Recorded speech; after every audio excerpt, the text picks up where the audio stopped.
Hai, jumpa lagi dengan Z-Box TV. Kali ini kita akan bahas kisah yang menarik banget buat saya. Oke, langsung saja ya. Sebuah kereta berkuda memasuki gerbang kota besar. Saat ini utusan kerajaan Wushu sedang mengantarkan upeti ke hadapan Kaisar Khan. Di hadapan Yang Mulia Khan telah hadir beberapa utusan-utusan dari kerajaan lain yang dengan sukarela telah menyerahkan upetinya.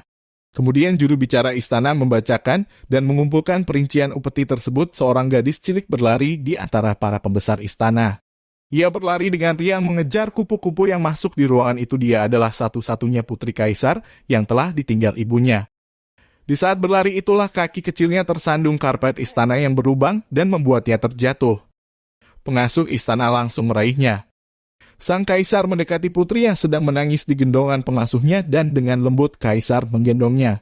Belum sempat kaisar membawa anaknya masuk ke dalam, seorang prajurit membuat sebuah laporan ke hadapannya.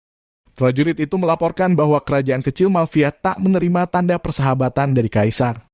Akhirnya sang kaisar memerintahkan para jenderalnya bersiap untuk melakukan invasi ke sana. Kali ini invasi dipimpin oleh Jenderal Boyan. Setelah persiapan sudah selesai dengan sedikit petuah bijaknya, Jenderal Boyan pun memerintahkan pasukannya berangkat. Singkat cerita, Jenderal Boyan dan pasukannya sudah sampai wilayah kerajaan Malvia serta sudah mengepungnya. Sementara di dalam istana tak menyadari sama sekali akan datangnya bahaya. Sang raja sangat menyayangi permaisuri yang saat itu sedang melihat putranya berlatih pedang. Tiba-tiba dari atas muncul bola-bola api yang menghancurkan tembok istana. Disusul suara gaduh yang menyerbu ke gerbang istana. Ternyata di luar sudah terjadi pertempuran besar-besaran. Serangan mendadak itu mengakibatkan banyak korban prajurit kerajaan Malvia. Ketika Jenderal Boyan memasuki dalam istana, sudah tidak ada perlawanan dari prajurit. Mayat-mayat bergelimpangan di sana-sini. Ada yang menarik perhatian jenderal, yaitu 3 buah geleng warna yang berlumuran darah, dan ia pun memungutnya. Di hari ulang tahun putri Kaisar Khan, beliau menggendong putrinya dan menunjukkan banyak hadiah kepadanya. Putri segera turun dan berlari kecil mendekati hadiah-hadiah itu. Si putri memeriksanya satu persatu dan ia pun mengambil sebuah kalung serta memakainya. Ia pun mencari hadiah lainnya. Matanya tertuju pada sebuah kotak berisi geleng, ia mengambil dan memakannya satu persatu. Ayahnya berusaha memberikan semua geleng warna itu ke tangan putrinya, namun apa yang terjadi, si putri menangis kesakitan. Matanya seketika itu berubah dan tak lama kemudian ia tak sadarkan diri. 2 tahun sudah Guru Zhou meninggalkan kotanya, kini ia datang kembali dan bermaksud menuju rumahnya. Ia ditemani bocah kecil yang dinaikkan pada punggung kudanya. Sampai ke halaman rumah, Bibisan sangat terkejut atas kedatangannya. Kemudian ia memanggil Liu Er untuk bertemu ayahnya. Guru Zhou langsung memeluk putri satu-satunya. Di tempat pengobatan putrinya, Kaisar meminta keterangan kepada penyihir istana. Si penyihir mengatakan bahwa geleng warna itu jika dipakai terpisah satu-satu, akan mendatangkan kebaikan, namun jika dipakai menjadi satu, meskipun mendatangkan kekuatan yang luar biasa tapi membawa kutukan bagi pemakainya. Kata si penyihir lagi, sang putri bisa bebas jika ada seorang pria yang melamar dan membebaskan dari ketukan itu. Namun jika sampai usia 18 tahun tak ada yang bisa membebaskannya, maka putri akan menjadi gila bahkan meninggal karena darah dan hatinya terus diserap oleh tulang itu. Tibalah malam perayaan ulang tahun putri dan di langit kota besar dipenuhi hiasan kembang api yang indah. Bocah kecil dan Liu Er dengan takjub terus memandang langit di kota itu. Selang beberapa tahun, bocah kecil yang dikenal dengan mata biru dijahili oleh Liu Er. Mereka tumbuh dewasa dan layaknya sepasang adik kakak. Liu Er mengajak mata biru ke tempat penyimpanan bubuk mesiu. Di sana dipakai untuk membuat amunisi peledak, bahkan juga kembang api. Tiba-tiba beberapa penjaga memergoki mereka di tempat itu dan langsung mengejarnya. Untung mata biru diselamatkan oleh ahli pembuat kembang api istana dengan melemparkan beberapa kembang api ke arah penjaga. Liu Er segera menarik mata biru ke tempat persembunyiannya. Tanpa disadari, di belakang mereka ada sebuah goa yang mereka sendiri tak tahu mengarah kemana. Dengan berani mereka memutuskan untuk memasukinya.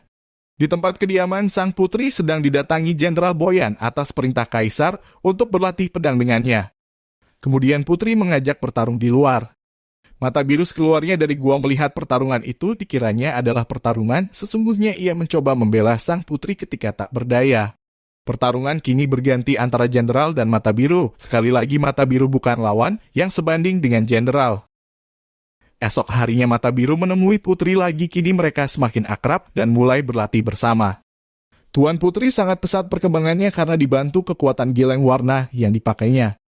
Kala itu tiba-tiba Putri berpesan kepada Mata Biru untuk tak menemuinya di malam bulan purnama dan jika perlu tak bertemu lagi setelah ini. Dengan hati kecewa dan rasa penasaran, Mata Biru meninggalkan kediaman Putri.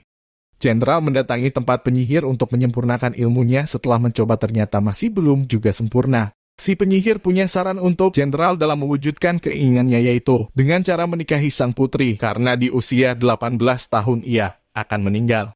Jenderal sejenak bisa merasa tenang hatinya. Siang itu Mata Biru pamit kepada Guru Sol dan tak bisa membantunya lebih lama. Malamnya Mata Biru mendatangi kediaman Putri meski sudah dilarang.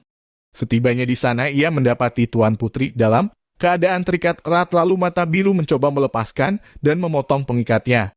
Setelah terlepas semua Mata Biru melihat ada perubahan pada mata Putri dan terlihat begitu mengerikan. Putri mencoba menahan diri untuk tak menyerang Mata Biru. Akhirnya ia pun memaksa mengusir Mata Biru untuk segera pergi. Di kota ada rombongan dari Kerajaan Lampu yang akan melamar Putri Kaisar. Liu Er yang melihat rombongan itu menjahili pengawal pangeran dan mencuri sekantong emas di pinggangnya. Teman Liu Er pun tak ketinggalan mengerjai si pangeran dengan mengambil pisau yang terselip di pinggangnya. Terjadilah kejar-kejaran di antara mereka. Saat pengawal pribadi pangeran mau menarik bangunan bambu yang dinaiki Liu Er, bersamaan itu pula si pangeran berhenti di depannya. Bangunan pun roboh mengarah ke pangeran, beruntung Mata Biru sempat menyelamatkannya. Singkat cerita, pangeran pun menjadi akrab dengan Mata Biru. Mata Biru meminta Liu Er dan temannya mengembalikan barang yang sudah diambilnya. Mata Biru mengajak pangeran ke tempat pembuatan kembang api, di sana mereka berikrar bersama sebagai saudara. Hari itu pangeran datang ke istana dan menuju kediaman Tuan Putri. Setelah di jalan masuk, pangeran segera menemui Putri. Mereka berbincang sejenak dan pangeran meminta izin untuk melihat wajah sang putri. Putri pun membuka cadarnya dan mempersilahkan pangeran untuk mendekat. Tiba-tiba pangeran langsung menyerang Putri dengan gesit Putri menghindarinya. Pengawal pangeran pun mencoba membantu menyerang.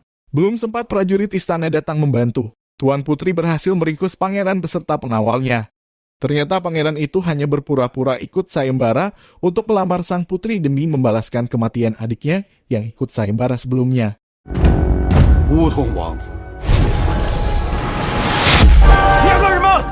不够，你疯了吧，蓝眼睛！开元手法，一块油烹了吧？花报喜，弱，世间万物。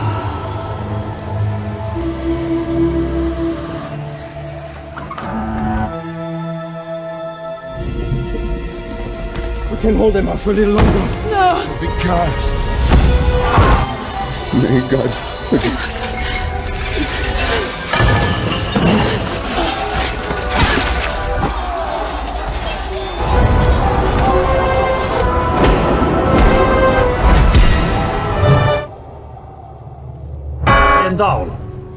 Keesokan harinya pangeran diarak ke tempat eksekusi. Mata Biru ada di situ menyaksikan semua itu. Entah dari mana Mata Biru mendapatkan gambaran yang sangat jelas suatu peristiwa dalam benaknya. Ia kemudian memberanikan diri menggantikan pangeran karena menganggap pangeran adalah saudaranya. Atas desakan penduduk yang menyaksikan akhirnya kaisar memperbolehkan Mata Biru ikut serta sayembara itu. Syarat dalam sayembara itu jika bisa menjawab 3 pertanyaan putri maka ia akan dinikahkan dengannya. Sebaliknya, jika gagal akan dihukum merelakan nyawanya sebagai ganti. Putri maju ke depan memberikan pertanyaan pada Mata Biru. Pertanyaan pertama, apa yang terbit dari kegelapan dan tenggelam saat fajar. Sampai batas waktu yang ditentukan Mata Biru tak bisa menjawabnya. Malam itu Mata Biru akan dimasukkan air mendidih. Tiba-tiba saat menjalani hukuman itu, gambaran itu pun muncul kembali dan memberikan jawaban. Di tempat kediaman Putri Geleng Warna itu pun pecah. Menandakan jawaban Mata Biru benar. Selamatlah si Mata Biru malam itu dari hukuman.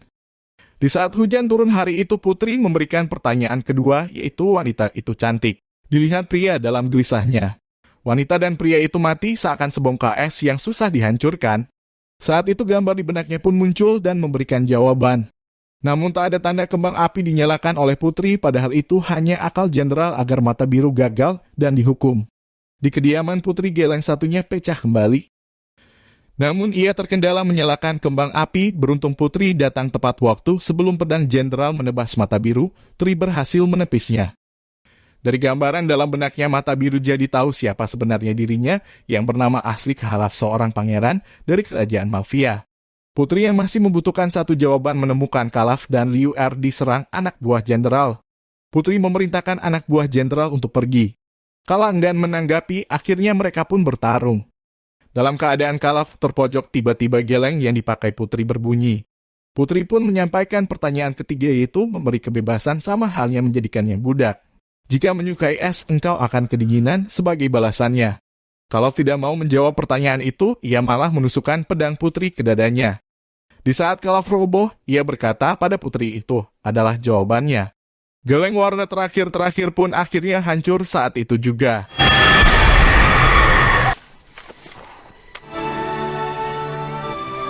也是蓝色的，心竟然长在了并谷大海，很快会结实的像头牛。还好些了吗？跟我走，快！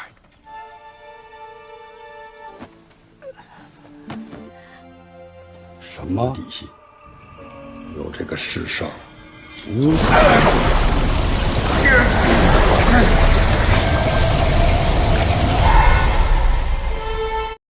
Khalaf tahu-tahu sudah dirawat di istana dan dengan setia Putri menunggu di sampingnya. Putri pun mengungkapkan untuk segera menikah, namun Khalaf memberikan satu syarat, yaitu ia akan menikahi Putri jika Putri Tradon tahu nama aslinya. Dari pecahan geleng warna itu, Jenderal menyempurnakan ilmunya. Kini Jenderal menjadi manusia tak terkalahkan. Karena dianggap tahu banyak rahasianya, maka ditusuklah si penyihir itu. Malam itu Jenderal mendatangi kediaman Guru Swo, kakak seperguruannya. Guru Swo sudah menantinya. Mereka pun bertarung, menyadari Jenderal tak bisa dilukai. Guru Swo pun melarikan diri. Khalaf dalam keadaan mabuk pulang ke kediaman gurunya, namun sudah ditempuh Jenderal dan langsung menangkapnya. Tiba-tiba Putri dan pasukannya datang dan berusaha menyelamatkan Khalaf. Kali ini Jenderal tak mau melepaskan Khalaf. Putri menawarkan kepada Jenderal untuk meminta apa saja asal Khalaf tak dilukai. Jenderal setuju dengan penawaran itu. Jenderal menghadap Kaisar di istana. Sebelumnya Jenderal memesan banyak bahan peledak dan dikirim ke istana. Di istana Jenderal membawa Khalaf dalam keadaan terikat. Dari sinilah semua pengkhianatan Jenderal terbongkar. Si penyihir yang ternyata masih hidup menceritakan semua, termasuk utusan istana yang dibunuh Jenderal. Khalaf menjadi mengerti akan semua ini. Terlanjur basah, Jenderal terang-terangan memberontak di depan Kaisar.